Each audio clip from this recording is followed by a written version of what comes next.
Hi, this is the Cartoon Koala, and Merry Christmas. Boy, do I love Christmas, and when it's Christmas, I like to watch Christmas movies. In fact, I think I'll watch one right now. No, God! No, God, please, no! No! No! No! For those who aren't aware, Drake and Josh was a sitcom that aired on Nickelodeon back in the 2000s about polar opposite stepbrothers Drake Parker and Josh Nichols, who get into wacky shenanigans. It was one of Nick's most popular and beloved sitcoms. Even to this day, it's considered to be one of their best, with a ton of memes. And for good reason. It was funny, relatable, and had memorable characters with great chemistry. And it ended perfectly with a special episode, Really Big Shrimp.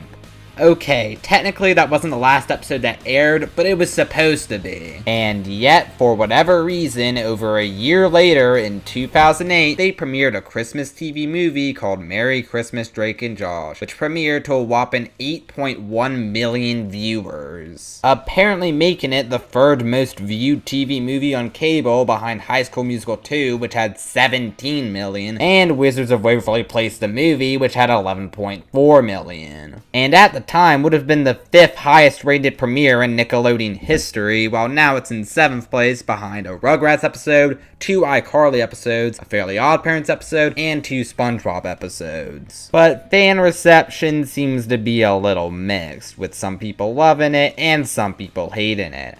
I for one am in the latter camp. So, without further ado, grab some eggnog as I suffer through Merry Christmas, Drake and Josh. The movie starts off with a really long opening credits sequence with a really cheesy Christmas song playing over it that lasts a whopping 3 minutes and 32 seconds. For comparison, in Drake and Josh's other much better TV movie, Drake and Josh Go Hollywood, the credits last only 40 seconds. All it really establishes is that apparently the parents are going on vacation without their kids during freaking Christmas. Wow, what great parents. And Josh is understandably upset about this. You'll notice Josh is miserable throughout a lot of this movie. Drake and Josh head to the premiere, which is in a mall now, because I guess it burnt down in Really Big Shrimp. And they run into Helen, who immediately physically abuses Josh, and insults his clothes, My Grammy knitted this. and body shames him. You too skinny. No, chunky Josh?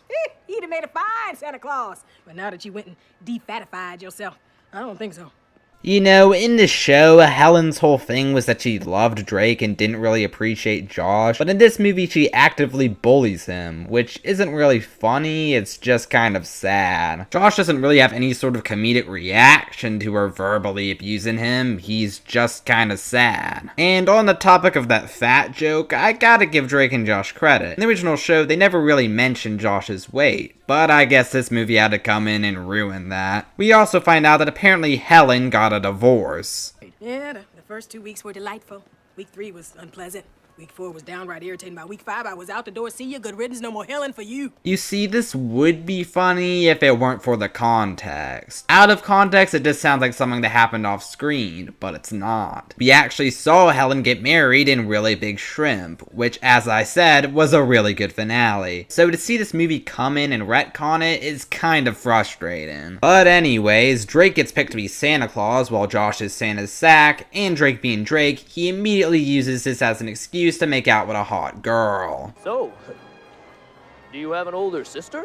We then cut to Walter and Audrey, who have a subplot that I don't really care about, so from now on I'm just gonna skip all their scenes. And I guess I should probably talk about how the side characters are utilized in this movie. They don't really do anything. Most of them feel like they're only here because they were in the show. Walter, Audrey, and Mindy are basically written out of the movie. Helen, Crazy Steve, Gavin, and Megan only have one contribution each, and in the case of Megan's, it's ultimately pointless. Craig and Eric are barely in it, and Mrs. Hafer only makes a brief cameo. And they don't really bother introducing these characters either, so unless you're a fan of the show, you're not gonna know who these people are.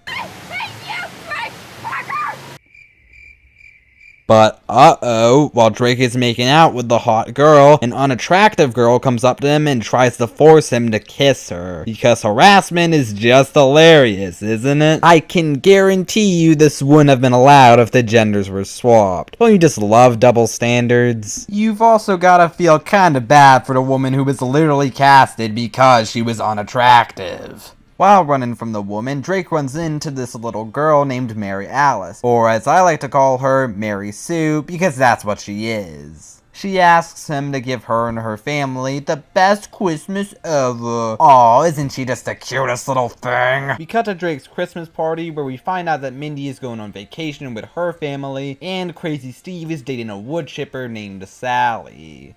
And he also slaps Josh for no reason, cause why not? Then a bunch of goons come in and trash the party, but when Josh calls the cops, they arrest him instead. He falls into the back of a truck, somehow surviving the fall completely uninjured, but the people driving the truck can't hear him over their music, and a scene that goes on for way too long.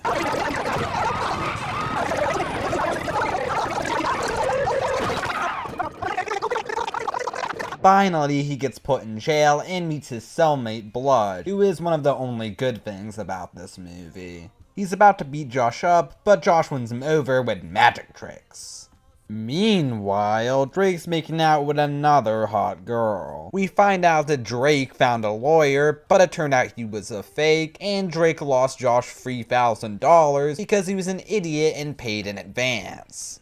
Drake then talks to little Mary Sue again, and we find out that she lives in a foster family. Aww. And her foster mom is in the hospital. Aww. Showing that the writers decided to use the lazy tactic of giving her a tragic backstory to elicit sympathy from the audience instead of giving her an actual personality. It's also at this point that the movie starts to feel just a little bit Hallmarky. The whole plot of Drake having to give a little girl in her foster family the best Christmas ever just feels very Hallmarky. And while at some points it feels like it's trying to parody sappy Christmas movies, at other points it seems like it's genuinely trying to make you feel things, so it just ends up feeling tonally confused. Drake tries to break Josh out of jail, but gets caught, so both of them end up getting put on trial. Helen defends them and says this: which he cannot do without the help of his less appealing brother. because we can't have Helen and Josh in the same scene without her insulting him. The judge lets them off the hook because they've apparently never violated the law before. You know, besides all of these times on the show. These tickets are fake. What? You guys are in some serious trouble. I'm gonna have to give you a ticket for running a stop sign. You're going to have to give me 2 tickets. What for? One for the faulty taillight, and one for this! Oh, you're gonna regret this, Josh! But on the condition that they give Mary Sue and her family the best Christmas ever. We then meet their parole officer, Officer Gilbert, the main antagonist of the movie, who's just kind of bland. He just dumps some exposition on them, intermixed with more lousy attempts at comedy. Perry. Stop it. Sounds kind of British.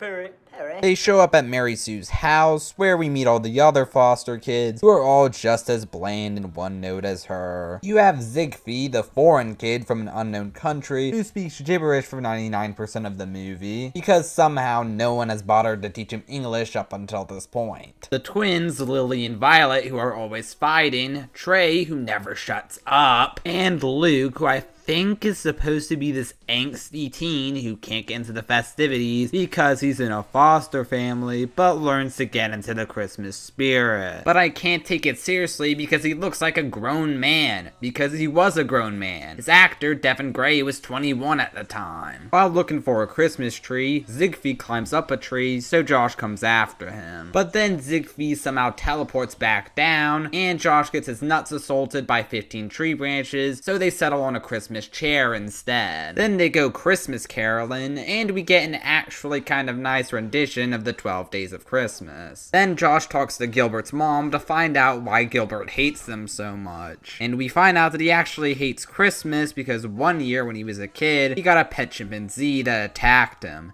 and also pissed on him, cause why not? We see this in a horribly edited flashback. Also, just a quick Google search tells you that it's illegal to own a pet chimpanzee in the US. So that means that his mom illegally bought him a pet chimpanzee that then attacked him. Screw her. So Drake and Josh buy him a chimpanzee on a website called mysweetmonkey.com, apparently with a certificate of sweetness. Yeah, I wouldn't trust a site that sells pet chimpanzees, since again, that's illegal. Also, chimpanzees are actually apes, but that's besides the point. Then they go to a Christmas parade where Gilbert gets Crazy Steve to tell the kids that Drake and Josh are just doing all of this to get out of jail, causing the obligatory second act breakup. Gilbert gets the pet chimpanzee, and the only scene that actually made me feel things. Though I think it's mostly because of the monkey. That's a nice monkey. And with it, we also get one of the only good jokes in the movie. Merry Christmas from Josh and Drake. Make it Drake and Josh. It sounds weird the other way.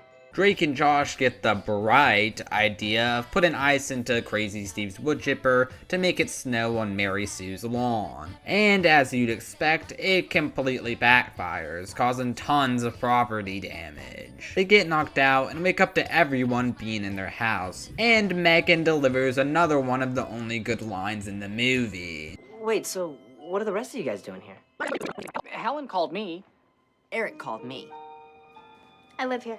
The family overlooks the fact that they literally destroyed their house and all votes yes to whether it was the best Christmas ever. Then Bludge comes down their chimney dressed as Santa Claus and is just as awesome as ever. Ho, ho, ho, ho, ho, Merry Christmas, and all that stuff. Crazy Steve makes it snow on their lawn with cheese, which I guess is a bit more practical than ice, but that cheese is gonna be hell to clean up and will start smelling really bad. The end. So that was Merry Christmas, Drake and Josh, and it was awful. Sure, there are a few good jokes, one emotional scene, Bludge is cool, and there's a nice rendition of the 12 Days of Christmas, but besides those few things, it's boring, stupid, and unfunny. All of which are some of the last words I'd use to describe the show it's based on.